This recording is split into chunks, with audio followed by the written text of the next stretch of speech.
We Chat Divorce. Hello, I'm Karen. I'm here with Catherine. We're co-founders of My Divorce Solution, and we're excited today to be sitting down with a client, Eileen, who has pretty much experienced the 3 phases of the divorce process with My Divorce Solution. Hi guys. Hi, I'm so Eileen. excited that you're here, Eileen. It's too. so nice to see you today from where we started. Thanks for having me. You're glowing. You are glowing. Yeah, I thank you. I feel it. So Eileen, you started with us about how long ago? Was it 18 months ago? I'd say about 2 years ago. About 2 years ago. Mm-hmm. Okay. And where were you at when you were introduced to My Divorce Solution? Well, I was actually at a Sisters U meeting, and Catherine was speaking. She was the guest speaker, and I had been contemplating a divorce for a couple of years. I had seen an attorney, and I actually was signed up with a mediator. I can't remember her name right now, but I wasn't going anywhere, and it didn't feel right. And I heard Catherine speak, and I was so... Say nice things. She was honest. She had been through the process herself. And I remember her saying, a lot of women aren't very aggressive, and they're not interested in getting the money that's really theirs. And I tell you that I'll get it for you if you want to give it back to them. Feel free, but I'm there as your advocate, and I'm going to make sure that your rights are Right. That is something I do say a lot. You because do. Once you know the difference between what is marital and what is not marital, which unfortunately many people don't really perceive money like that. And once you sign your agreement, you can't go back to get an equitable distribution changed unless somebody wasn't forthcoming and you found assets. I'm guessing that an attorney would take you back for that. But during the process, I always say, go by the guidelines, get what you're supposed to get that's yours, entitled yours, and then if you don't want that money, go ahead and give it back. And I've yet to write a check with somebody that they wanted to give it back. Yeah, I have to say my experience was similar in the very beginning. It's like I didn't want to be the bad guy. I felt bad for leaving him to begin with. And, he was, just really playing up the fact that what it was going to cost him out of pocket. So, I wanted to make as little noise and as little trouble as possible. But I'm so glad now, looking back, that I was not in a very powerful position at that point. You were afraid, I would think. I was afraid, and I was still living with him. And I knew that at any point he could make everything 10 times more difficult. And I have to say, when I did first hear you speak, I was in an audience with quite a few women who had already been through the divorce process. And you could hear like the murmur, and they were like, oh my gosh, I wish I had met her before, because I went through exactly how you were saying, and I got nothing, or I did not advocate for myself, and they just wished that they had met you before they'd gone through their own divorce. Which is one of our driving forces. We hope that everybody comes here first. Yeah, so you don't have that regret that, you wish you had. Well, when people come here first, it's not making a commitment to divorce. It's making a commitment to be empowered if you choose to get divorced. So the first phase is the financial portrait, as we call it.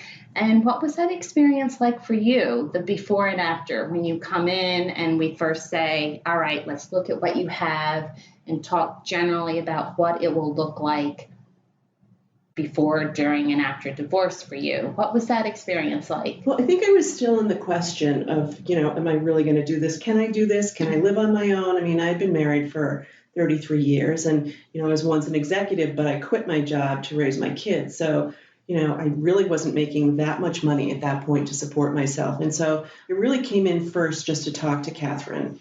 We had a conversation, and I was afraid because I had seen attorneys. I saw one attorney who told me I had to live with my husband for 2 years, and I thought, oh my God. And so, it was just a one-on-one conversation that I had with Catherine, and I walked out feeling like, I was empowered to make my own decision, and I knew that I would get support with you guys.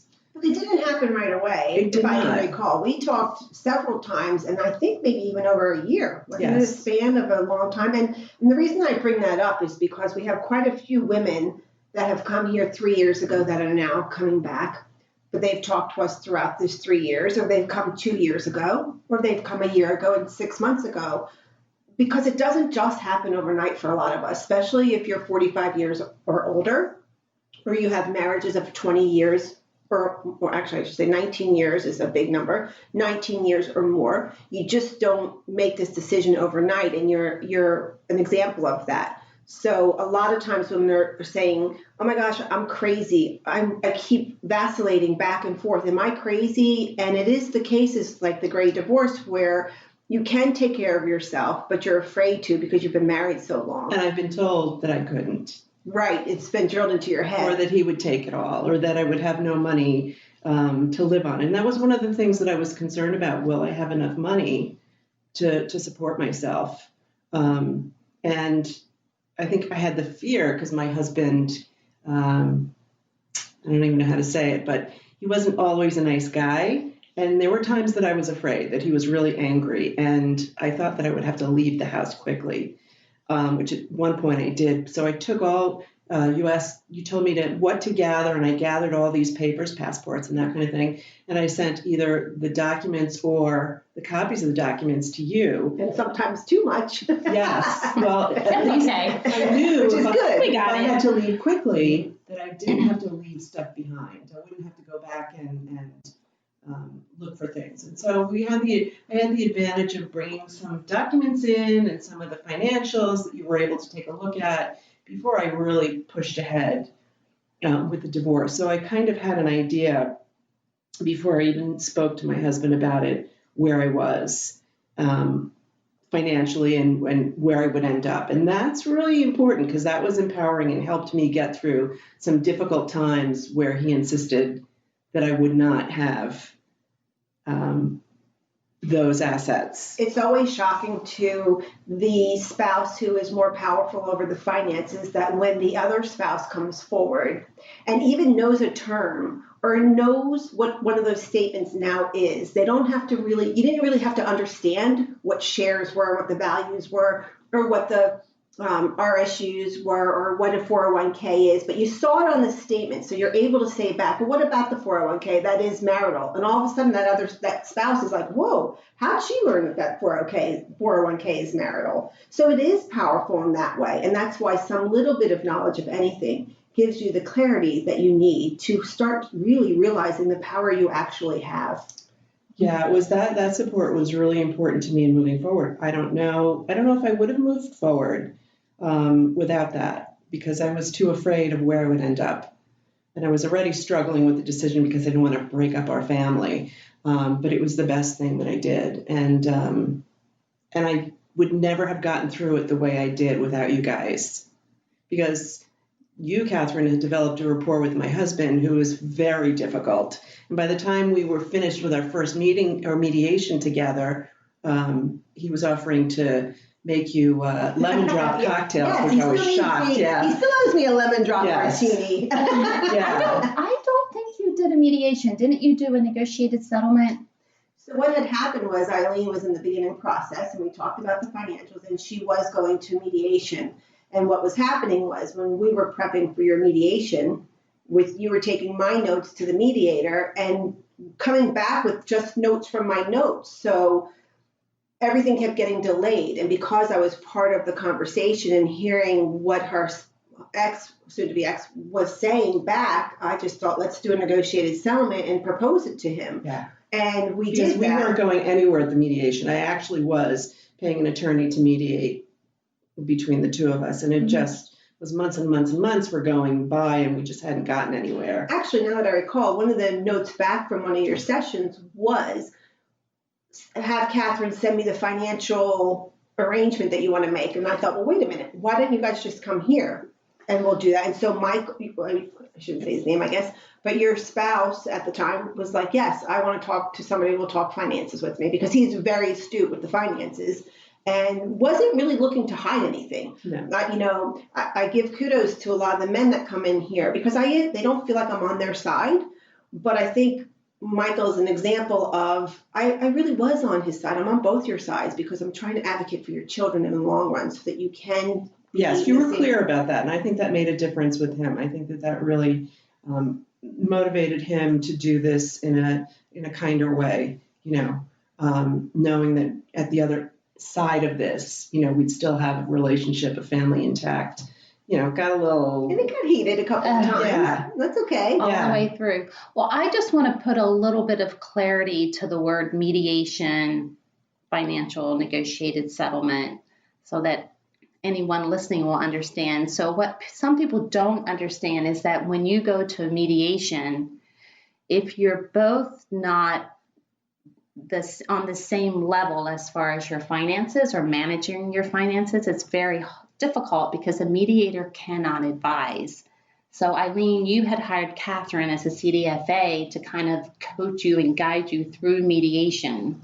Well, and yes, that still wasn't working because the mediator can't advise. So you're still sitting there in a very difficult situation, not really understanding and not able to keep it moving, be aggressive enough to keep the process moving.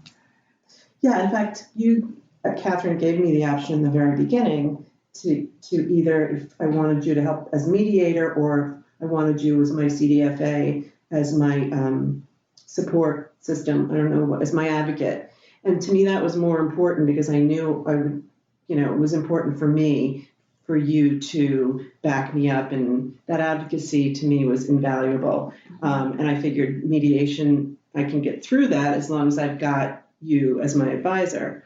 And as it turned out, you ended up skillfully negotiating both, and it got us through in a way I think there's no way we could have done it in a different way. He ended up probably giving me more than I would have gotten in any other way. Well, I think that he understood through his advice that he got on his own, because when we do negotiated settlements, and the other party is aware that we're not advising you legally, I'm really just facilitating the financial agreement.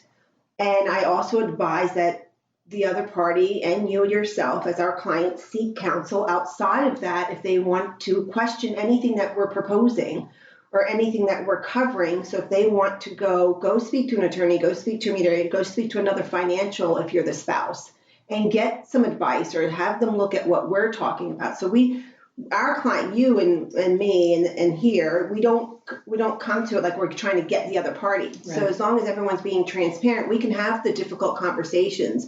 We can entertain what they want to propose. And so he was being heard. And I have no problem saying, why would she agree to that? This is what we see, and this is where I'll advise Eileen to go speak to an attorney, or for you to go speak to an attorney. And because it's open like that, people are willing to bring their financials together. We can come to agreements. And you are also willing to tell Eileen the same thing. Eileen, you're not being reasonable, or you're not understanding it from you were always reasonable. I was never. You were never. We never are. But to that point, but the emotions are so. There were times that my husband would say something that I felt like lit a match under me, and I wanted to reach across the desk. And Catherine turned to me and said, "Look, you're not here. I don't think that that's how I meant it." And it just kind of de-escalated and let us get beyond that so that we could get to the business that was at hand. But then I asked him in front of you. Right. Is this what you were intending to say? Because this is what she's hearing. Yes. Well, no. And I have no problem saying to you, can you say, let's just say thank you, or let's just say I'm sorry, which you would never say on your own because you're coming from an emotional. And because I'm willing to do that in front of everyone, we can put some feelings aside and, like you said earlier, talk about what we need to talk about at that moment. I was able to, we'd come here in the same car. I was able to go home in the same car, have conversations, and keep it on a very calm, decent level, and still be friends throughout the process. Now, it didn't always stay like that, but I think in the end it probably will. Now, the first CDFA that I spoke with suggested that I get an attorney, that unless you're on equal footing, financial footing. Yes, completely equal. If you don't have someone who's more controlling, that she recommended an attorney was the only way to go. But had I done that, at the get-go, it would have been a nightmare. I think we would have been at each other, and I just think my husband would not have been as reasonable, and I think we'd still be going through it now. Well, in fairness to the other CDFA, we don't have to mention anyone. Most CDFAs, if not all that we know of, their main business is financial planning. And so although they're trained and they've taken the CDFA for exams and they're aware of what could happen through the divorce process, that's not really their focus. So I don't invest anymore after the fact. So we really just use the CDFA knowledge to help you negotiate through the process. And so that's why we would never advise, well, that's why we You like would to never benefit off of someone else's cash settlement. No, but it was smart that she didn't try to, or he didn't try to do that. They just said, that's why they send you to attorneys. They don't know about us. They need to send them here so we can do the financial work and then send you to the attorneys when you need the legal advice. Yeah, absolutely. I think attorneys would have just escalated. And what you were able to do was get us together to negotiate with each other instead of through two other attorneys, because then it's my experiences, it's in the attorney's best interest to do what's best for their client. It just turns out to be a mess, and it's not in the best interest of the couple. And I feel like that's how you worked, was in the best interest of being fair, getting it done, and keeping the tempers down and being able to move forward in a way where, it was not as painful as it could have been. Let's talk about that. So we come to an agreement and we draw you up an agreement in principle, and now it's time for you both to have it reviewed by attorneys. And that's where Karen comes in for our phase 3 here, because it still becomes difficult when you have to sign and settle this, because attorneys add legal language into your final agreement that can send people into a tizzy, right? They either don't understand it from someone else. So moving Very now, disconcerting. Until you've signed on the dotted line, until your partner has signed on the dotted line, nothing is certain. So let's talk about now, Karen, when you entered with Eileen. So now I'm not the lead advisor anymore, and now Karen is your lead advisor. And our phase 3 is helping you tie up loose ends and to get you to that signing of your marital settlement agreement. Once the attorney prepares it and reviews it with you, Karen goes with you. And so what was the benefit of having Karen there with you to get you through to that final? And now I know you're still in phase 3 right now, but even just knowing that she's there once we have the agreement between the two of you. Well, I was just sitting here thinking before you reply, I think my first interaction was attending your real estate closing. That's right. I forgot about that. I did my best to keep the conflict or possibility of conflict down. And I spent 30 plus years keeping my mouth closed. And I've gotten to a point now where it's very difficult for me to do that. So I thought, better than me expressing my opinion, let me work through you guys, and worked through Karen. And she actually went to the closing. And it was hard for me at that point. There were documents I didn't want to look at. I just didn't want to face it. I wasn't in a good spot, and so I would have Karen review it for me. And that's because the realization of this marriage really being dissolved has come now. Yes. And so you really have to stand up to it. So it's still so emotional that to have an advocate there for you. Yes, and there are still negotiations. There are still, costs, outstanding costs, and things that you share. And as a matter of fact, the morning of the closing, I was in the basement of the house, and my husband said to me, "Do you think that Karen can go to represent me too?" I love that. I remember sitting at the table. I think he had gone to the wrong office and was a little late. I remember the realtors being very much on edge. The title clerk was there, and she was a little nervous. And I think this buyers had a representative because they were moving in from out of state. Yeah. Can I stop you for 1 second? They were nervous because this was a divorce situation. Yes. Yeah. People don't like to deal with divorce situations. They become very uncomfortable. They're waiting for an explosion. You're showing up for Eileen's benefit. Eileen's not there. And now the husband that they're waiting for is running late. So they're thinking this might be a fight when he comes in. Okay, so go ahead. Right. So obviously tension was high. And he walks in and he sits right next to me and we start talking. I show him the sheet because I had already reviewed it as your advocate, and I let him know where we were. I showed him the numbers. I knew he's a numbers guy, so I knew what he wanted to see, the bottom line. He signs, their jaw, all of them, their jaws just dropped. They couldn't believe it. And then I said, we had a side transaction to do based on a prior agreement. We went to another room, got that taken care of. They were shocked. Well, let me say why. Because shocked. I know Michael from the whole negotiation. He is a smart man. He is an intimidating man. So when he is very knowledgeable of what your whole scenario was financially and everything. So for him to walk in and to sit down, you would think maybe he was an easy, gentle guy, which he does, wants to communicate. But you would think that, which is probably why everyone was nervous, like, oh my God, this guy's going to storm in here. But the fact that you had we had established this relationship through our process, and he knew that you were smart also, and that you were going to get to the bottom of it. It's very interesting to me that he would come in and just sit next to you. It was like you were two friends getting to the same, and you were both on different sides. Well, but he was still respectful. Yeah. He trusted you guys, that you weren't, that you were being, upfront, and you were, and forthright, and you were going to do the best that you could for all of us. Right. Right. That was an awesome story. I was very happy to hear that. Yeah. Yeah, and they wanted to know all about what you do, because they couldn't believe that the two of you were sitting together at the table, and it went off without a hitch. Yeah. Yeah. That's true. And they introduced us to some other people who needed our help as well, because they saw the results of it.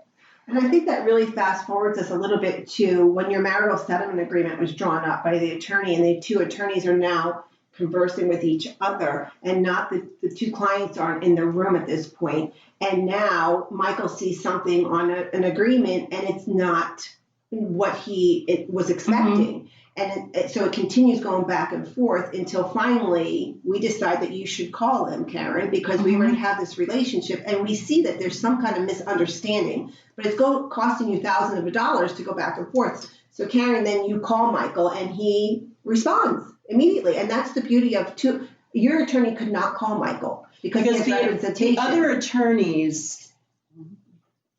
other attorneys were not, it's like they weren't even sure what was going on. I forgot. I just lost my train of thought.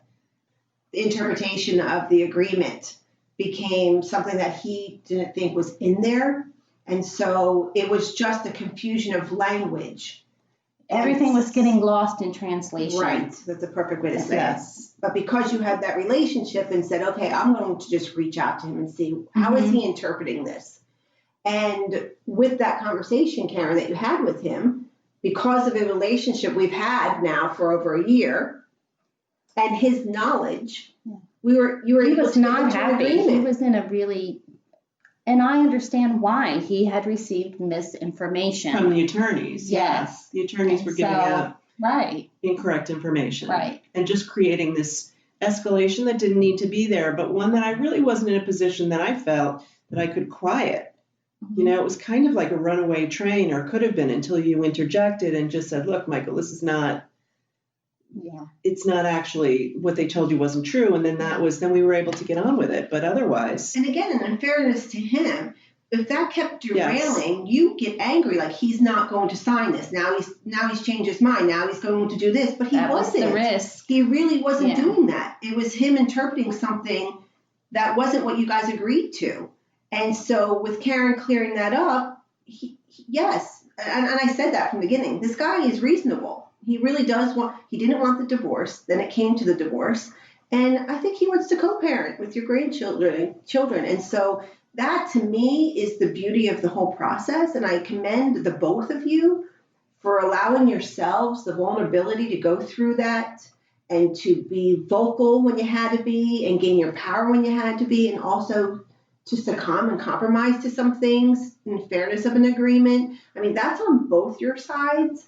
And that's what I love about our processes here. Well, it created the framework that allowed us to be that way, because I think both of us felt safe, and that, you didn't have alternate motives, that we felt that you were working in our best interest, even though you weren't representing Michael. You cared about the family and, what happened on the other side of the divorce. So the support every step of the way, to me, even past my work with Catherine and with Karen, has been tremendous. That's why I kept it up, because, you So know, it hasn't been cheap. You've had to pay for our services. We don't do them for free, but obviously. it's been worth every cent. You had used the term, Staging. the analogy. Yes, Staging I liken a it house. to staging because I staged both of my houses in the past couple of years. And I don't know if it cost $10,000. And I know it's something that a lot of people don't see value in, but because of that, I sold my houses for asking price or over. And the first one was at a broker open house, and the second time it was before the house was actually on the market.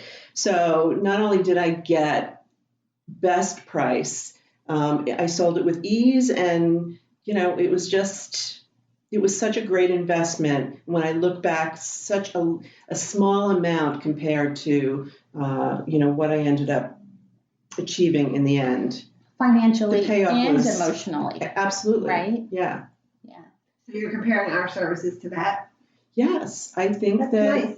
I think that a little extra preparation and having the support of you guys, I just don't think I would be at this point.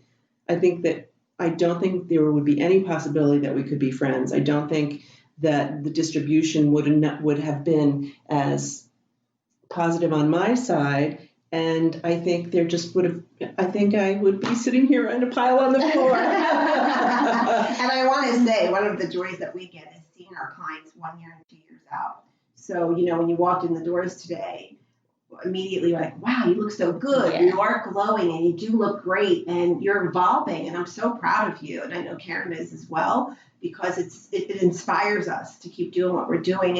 And, although we can lead you to great resources and be there and be your advocate, we're not doing it for you. You actually are doing it. So you're really much more powerful than you think you are. And I think it's really exciting to hear even about, I know your business, I can remember when we started the negotiations, your business it was just really kind of surviving. And now it seems like you're evolving from the inside out, which is now, all the trips you're taking, I really would like to talk about what your Tell us. plans are and what you're doing. Well, I think, I'm a travel agent, and I think what I've learned through this whole process is some of the destinations that I've been to, some of the places that I've gone have helped me figure out who I was and where I wanted to go in my life. And I think it helped give me the strength to move out of a marriage that wasn't working and into new possibilities. And to me also, I think there's nothing like the support of other women, which I love about you guys because you understand what it's like. And you just help support us. They have this saying about standing on the shoulders of others. Mm-hmm. I don't remember exactly what it was. But anyway, I think women can be our best support. And what I'm interested in is moving forward in my life in a way that's powerful and I can really become who I was meant to be.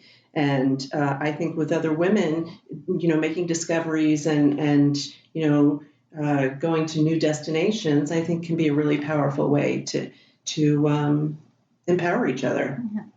And to be able to Discover travel who you with are. you, Yeah. Someone who's kind of forged the path ahead maybe, and who will also be able to say, you know what, you will be okay. Yeah. So when you put together trips for women? Yeah, I think I'm working on a trip right now for France, Paris, and the Loire Valley wine tasting. Who doesn't like that? Oh, nice. So there are a couple of destinations that I really love. I'm into the mindfulness thing because that's really helped me. Spending some time in India, learning some techniques that have helped me through this whole process. And so it's about being mindful and supporting each other and discovering new horizons. And what I love most about that is that I'm a firm believer that divorce does not define who you are. Divorce is a part of your story, but right now you're defining who you are and where you're going, and that's a beautiful thing. Well, I have this plaque in my house, and it says, "It's never too late to live happily ever after." Oh, I love that. Which I really love, and I feel like now that I'm on the other side of it, because of the whole experience, that I'm able to move on to the next phase of my life, which I think is just going to be I'm going to blow the doors off the place. So, I love yeah. that. I love that. I feel like I'm getting my wings, Oh, you are. That is so fabulous. The So- glow is the first step. Thank you. And I know that you don't have your new name yet, but if anyone's listening to the podcast, feel free to reach reach out to Karen and I, and we will connect you to Eileen. Yes, I'm actually, my company is Simply Juicy Travel, which I'm going to transition into new chapter travel, which is about, Great. heading I love towards that. your new chapter. So, yeah. I love that. Thank you. Thank you, Eileen, for being with us today and sharing your story and your journey. Well, I'm so blessed to have met you guys, and, Likewise. everything happens for a reason, but it's really benefited me tremendously. Great. That makes us so happy and empowers us to go on. But I will tell you this, whether it's Michael or you, I want my lemon drop martini. There you go. I can make them too, Thank you for listening. If you would like to contact us, you can contact us at hello@mydivorcesolution.com or visit our website at www.mydivorcesolution.com.